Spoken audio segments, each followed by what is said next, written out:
बाबा बालकनाथ जो कह रहे हैं कि हम मुख्यमंत्री के दावेदार हैं, उन्होंने कहा था कि हम गुंडों माफियों को भेज देंगे, बांग्लादेश चले जाएं। भाजपा की सरकार है, वहाँ जंगल राज्य की स्थापना शुरू हो गई है। वो चाहे मध्य प्रदेश हो या राजस्थान हो या छत्तीसगढ़ हो या उत्तर प्रदेश हो या कोई भी राज्य हो, जहाँ जहाँ भाजपा की सरकार है वहाँ पे आए दिन मुसलमानों पर अत्याचार होने, आपको भी मालूम है। जो मीट की दुकान खोल के बैठा है वो भारतीय जनता पार्टी की तानाशाही से इतना परेशान हो, शौचालय बनाने से, मूत्रालय बनाने से देश का विकास नहीं होता है। आगे नरेंद्र मोदी ने वादा किया था कि 2 करोड़ रोजगार देंगे, जिनके पास रोजगार नहीं है भैया ठेला ही लगाएगा।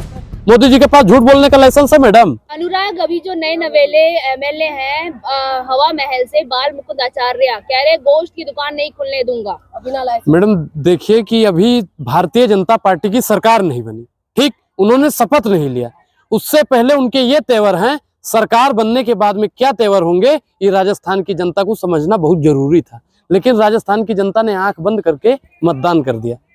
अब वो जीते हैं हवा महल से, अब वो मीट की दुकान बंद कराएंगे आगे समय पर पता नहीं क्या। एक धर्म, सुनिए मैडम, एक धर्म एक विशेष, मैं शुरू से बोलता आया हूँ कि भारतीय जनता पार्टी सिर्फ और सिर्फ एक धर्म और एक विशेष धर्म को टारगेट करने का काम करती है।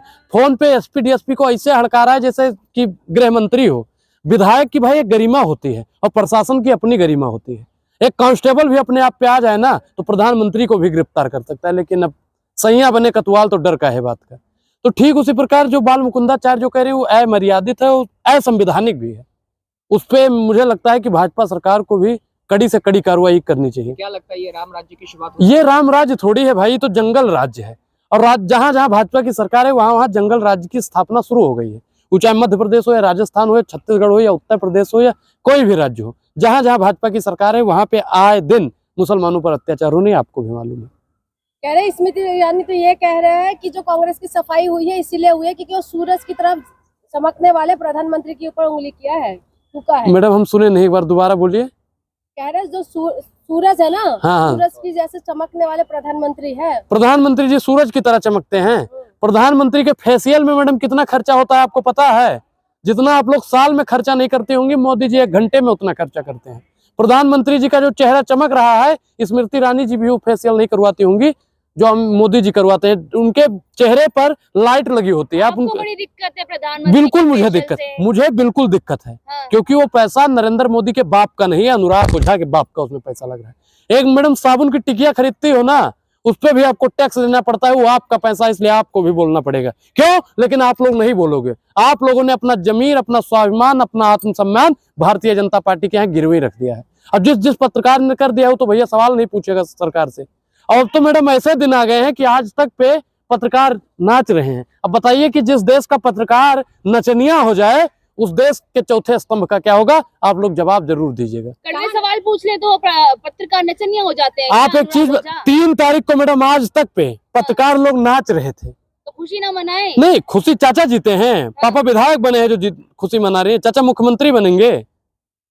पत्रकारों का काम होता है सर सवाल पूछना, लेकिन पत्रकार आजकल नाच रहे हैं, आपको भी मालूम है।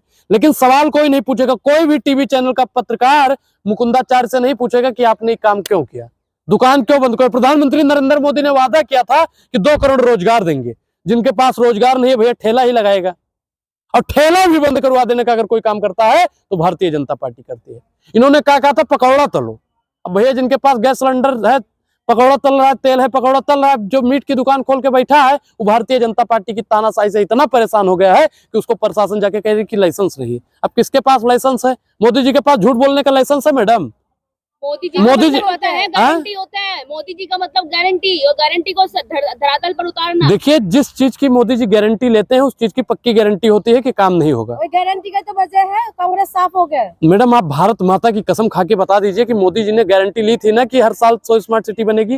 बोलिए। अरे बोलो मैडम, बोलो, दलाली मत करो। मैं जो पूछ रहा हूँ उसका जवाब दीजिए आप। मोदी जी ने बोला था स्मार्ट सिटी बनाने के लिए कि नहीं बोला था? बोलिए, बोलो। मुंह में ताला लग गया, ताला लग गया। जनता मोदी जी के साथ है। जनता नहीं, आप जैसे पत्रकार दलाली उनकी कर रहे हैं। आप पहले बताइए 100 स्मार्ट सिटी बन रहा है कि नहीं बन रहा है? मोदी जी ने कहा था एम्स बनाएंगे, आप बता दीजिए कितने एम्स बने हैं इस देश में? सुनिए मैडम, इस देश से राम मंदिर को अगर हटा दिया जाए तो आप बता दीजिए मोदी जी ने विकास क्या किया है? कोई पत्रकार अगर विकास का मतलब मुझे बता दे तो मैं आज से बोलना छोड़ दूंगा। बताओ कोई विकास का मतलब? विकास अरे 10 लोग खड़े हो, कोई विकास का मतलब नहीं गिनवा पाते हो, ये देश का दुर्भाग्य है। विकास का मतलब है शौचालय बनाया है।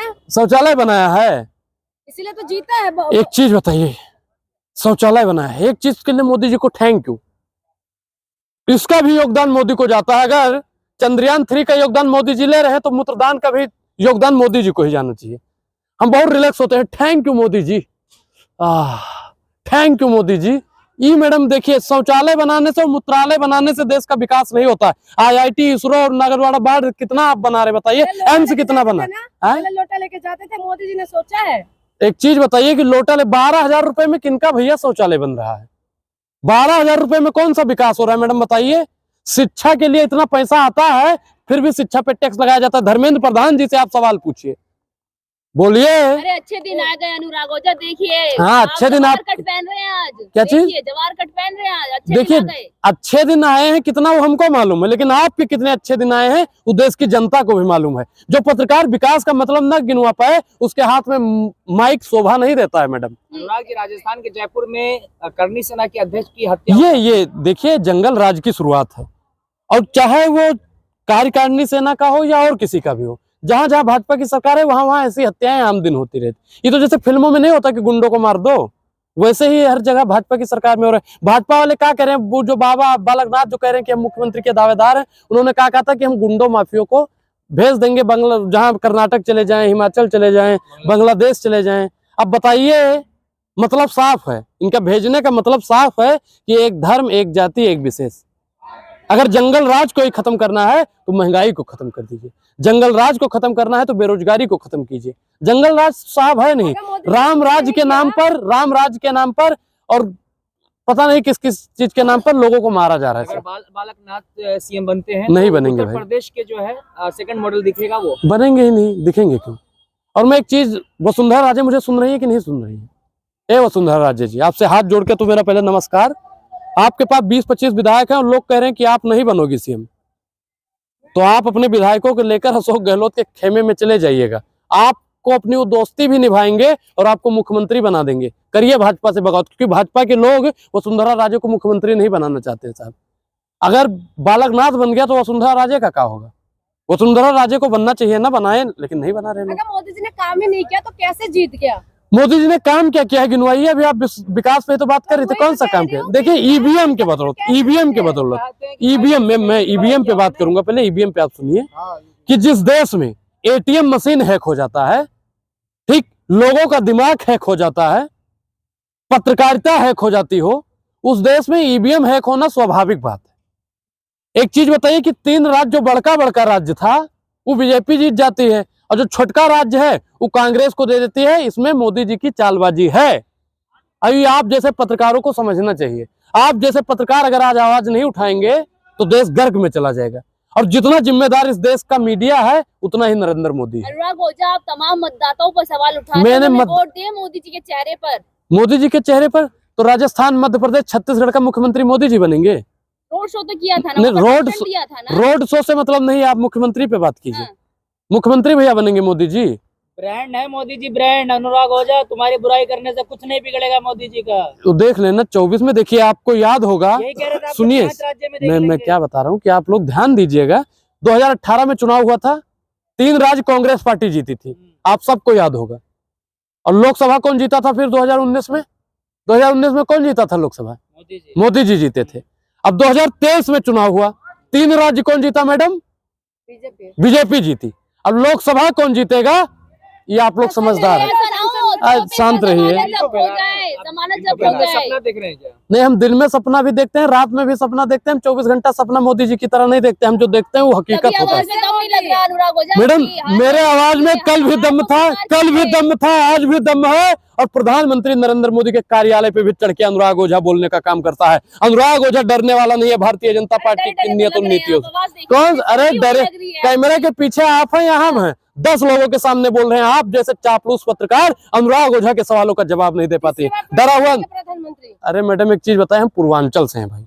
हमारी अवधि में कहा जाता है कि पहले चुट्टी देखी थे, दूसरे चुट्टी बर्दाश्त करी थे, और तीसरे चुट्टी में हम लोग खेत दे थे। मतलब पहली गलती माफ, दूसरी बर्दाश्त और तीसरी बर्खास्त।